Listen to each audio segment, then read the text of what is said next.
আসসালামু আলাইকুম ওরহমতুল্লাহ বারাকাতু। আশা করি সবাই ভালো আছেন। আমিও আপনাদের দোয়া বরকতে আল্লাহর রহমতে ভালো আছি। সবাইকে ঈদ মোবারক। ঈদের পরে একটা বিষয় নিয়ে না বললে নয়, বুঝি না রাজনৈতিক প্রবাহ, দেশের পরিস্থিতি কোন দিকে যাচ্ছে।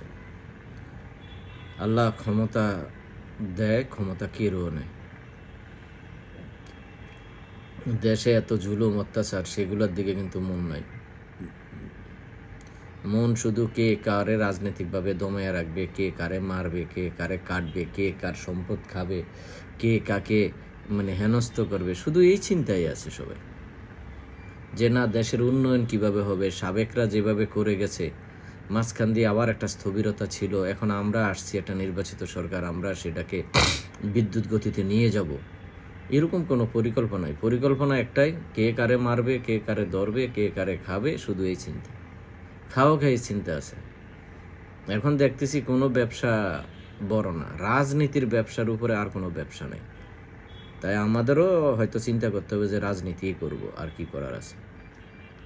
আর বর্তমান পরিস্থিতিতে রাস্তাঘাটে বের হওয়া, নিজের ছেলে মেয়ে বউ বাচ্চাদেরকে শান্তিতে রাখা অথবা সুন্দরভাবে রাখা তো কঠিন হয়ে যাচ্ছে।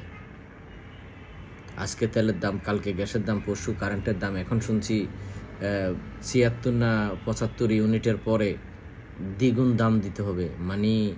মানুষ তো মরে যাবে। মৃত্যু ছাড়া এই জাতির কোনো উপায় নাই।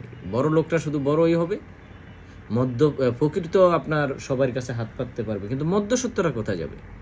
আমরা যারা মধ্যবিত্ত, আমরা কোথায় যাব?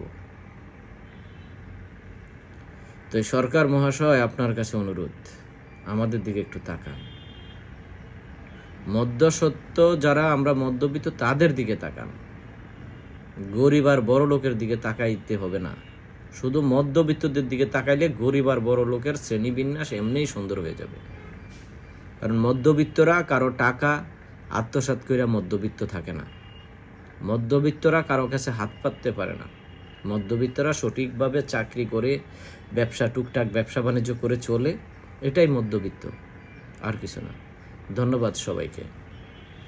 আর আরেকটা জিনিস, এই যে রাস্তাঘাটে গাড়ি টাড়ি পুলিশ ধরতেছে, এই করতেছে, সেই করতেছে, এগুলার ভিতরে এই ভিডিও করে ছাইরা দেওয়া, এই করা, সেই করা, মানুষের তো একটা সাইবার নিরাপত্তা আইন থাকার পরও এগুলা কেন? মানুষের কি মান সম্মান নাই? ভুল হইতে পারে রাস্তায়, এটার জন্য ট্রাফিক সার্জেন্ট ধরবে, মামলা দিবে, আইনানুগ ব্যবস্থা গ্রহণ করবে। সেখানে ওই বাংলাদেশ প্রতিদিন, অমুক টমুক পত্রিকা, এটা সেটা